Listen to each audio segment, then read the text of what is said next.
This is Ron Kessler for Newsmax TV, and we're here with Senator Marco Rubio.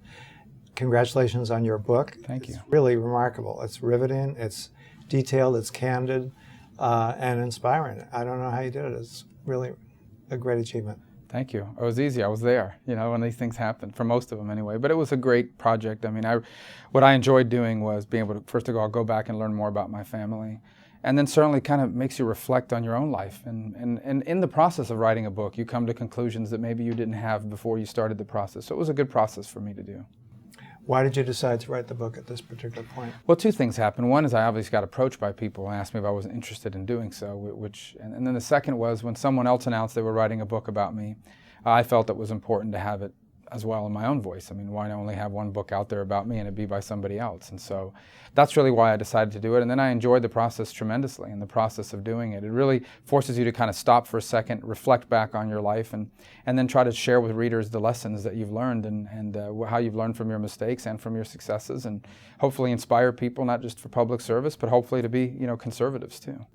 And what are some of those lessons that you hope people will learn? Yeah, a few. Number one is obviously, I think with my parents, it's pretty clear to me that and that's why I titled the book An American Son, because the conclusion was that I've had a chance to do things that my parents and my grandparents dreamt of doing but could not.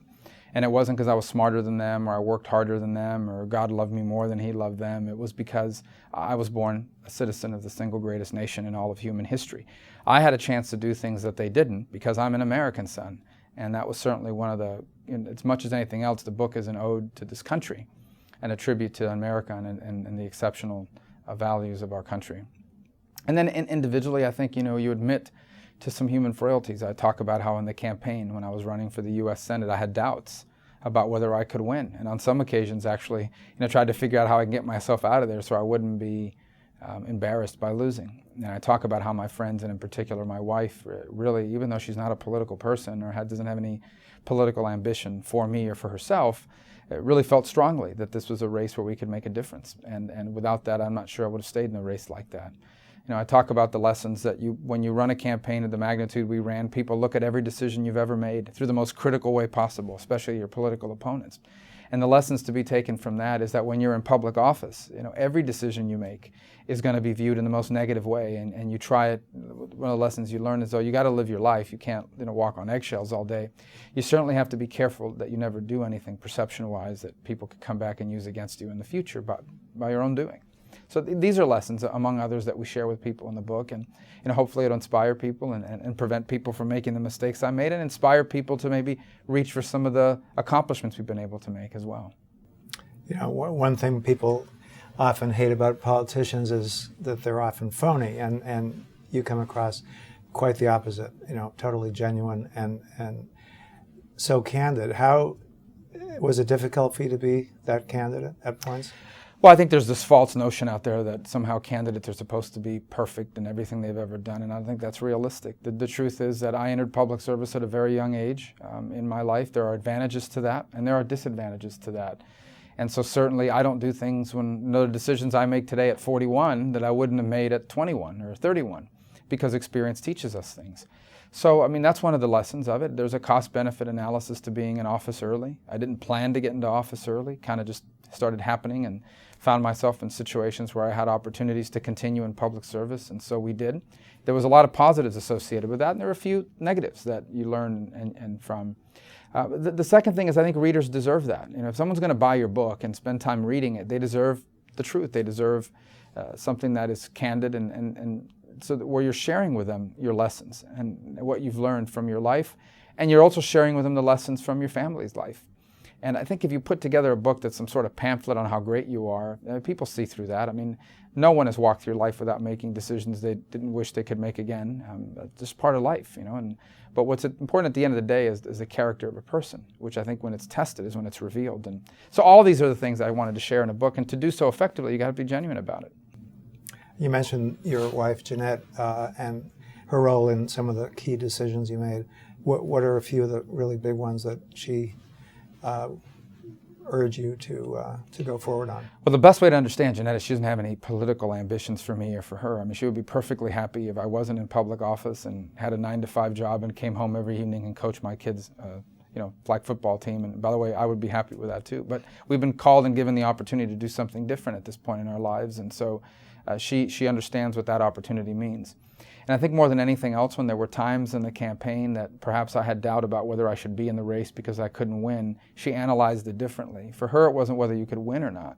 For her was whether this was the right thing, whether being a voice on behalf of the principles you believed in was the right thing for me to do or not. And there's a very different way of looking at it. I was looking at it sometimes like, well, I can't win, I should get out. And she was looking at it from the context of, you're not doing this to be somebody, you're in this to do something. And even if you don't win, if you're out there fighting for the principles and values you believe in, you'll advance that cause. So I think that was very important for me. Had she not been around, I'm not sure I would have continued in my candidacy, and I'm pretty sure I wouldn't have won. Yeah, and specifically the decision to challenge Christ as opposed to running for Attorney General. Yeah. That wasn't necessarily, I mean, the political decision, the right decision to make from a political calculation, of course, was to, run for the easier office. But I think what I felt strongly about and passionate about was the issues happening at the federal level. And she reminded me of that when I needed reminding, and so I'm grateful for that. Your parents left Cuba for a better life. Your father was a janitor. Now you're a senator. You've achieved the American dream. In part because of the values that you have.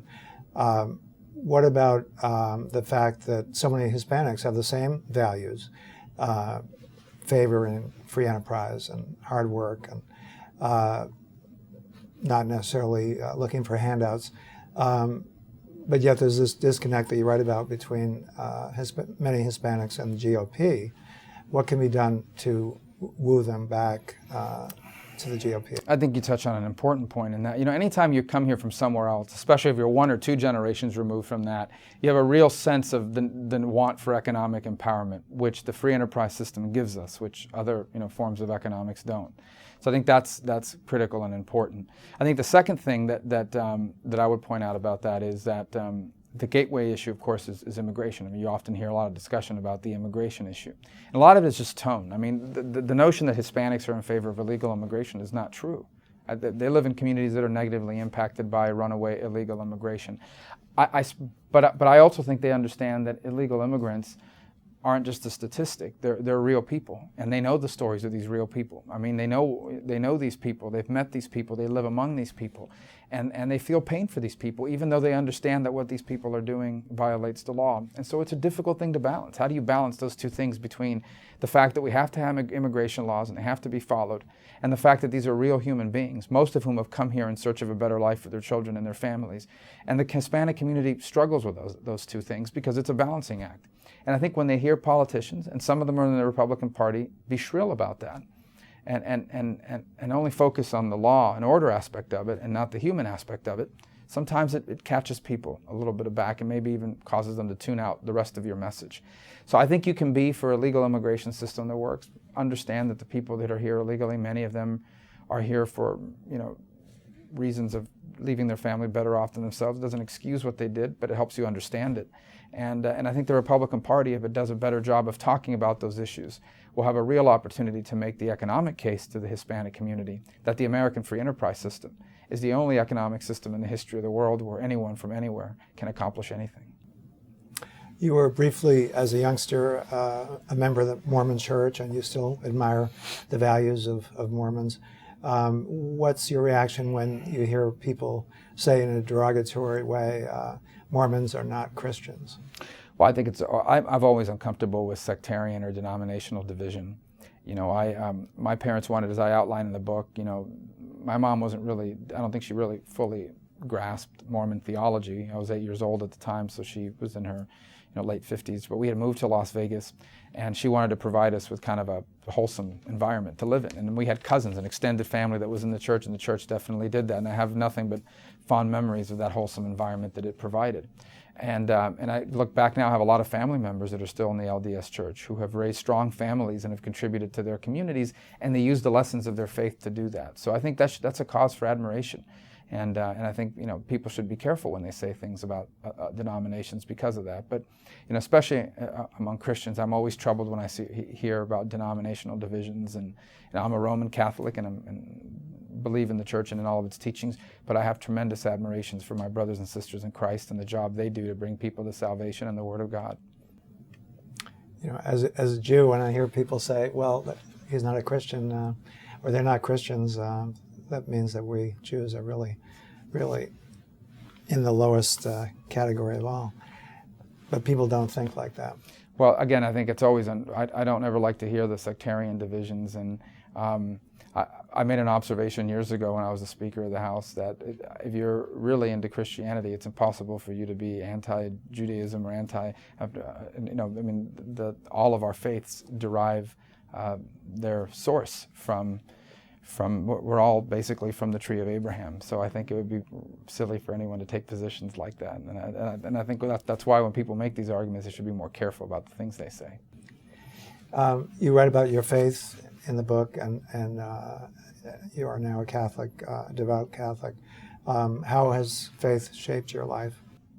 And I'm not sure I'm devout enough, but I think faith, if you really live your faith, it impacts every aspect of your life. My faith calls me to glorify God in everything I do, in every aspect of my life. That doesn't mean I use the floor of the Senate to try to convert people to Catholicism or Christianity, although I'm more than willing to talk to people that want to talk to me about my faith. But it does mean that in what I do, in the way I live my life, in the way I treat others, in the issues that I take on, and we're all called to different things. I mean, some people have other professions, and whether you're in sports and politics or in construction or what have you, my faith calls you to live and glorify God through the work you do, even if it's not religious work. So I think I try to make sure that it influences me in that way. And then on a daily basis, I just hope my faith reminds me that, this life is temporal, or what we have here is short term, that there's something bigger than this after we're done here. And I think if you have that view of life, it impacts you as well. I'm not sure I get it right every day. By no means am I, the role model on those issues, but I try. Finally, you made some surprising friendships in the Senate. Joe Lieberman, Patrick Leahy. Leahy gave you some good advice. What was that advice? He taught, one day he came to me on the floor of the Senate and he started asking me how I was doing. And it wasn't your normal, chit chat. And I kind of gave him the normal answer. And he said, no, how are you doing? Like, how is your family doing? It was almost the real interest of someone who had, cared about how things are going to be in my personal life. So I explained, how tough this was to do the commute and how I was missing some of the things my kids were doing for the first time in their lives. And his expression changed, almost like to that of someone who had been there before and had an important lesson that he wanted to share. And the gist of his message was that years ago, President Ford, had personally invited him to something, but it conflicted with one of his kids' events. And he had to call the president back and turn him down. He said years later, he can't even quite remember what it was he turned the president down on, what the event was, but his kids will never forget the day he picked them over the president of the United States. And so his general point was we all have jobs, and so from time to time, your job is going to interfere with something you have to do with your family. That's true for all Americans, especially in the 21st century. But in our jobs, there are things we have to do, and then there are things that we could do. And when you have a choice between something you could do and your family, especially when they're young, pick your family, because you can always go back and do those other things. You can never have your kids again at that age. I think that's very good advice, and I think it served me well here in the first year and a half that I've been here. I think that's one of the wonderful themes of the book, and a reason that everyone should read that book, An American Son. That's right. Thank you. Thank you. And I'm Ron Kessler for Newsmax TV.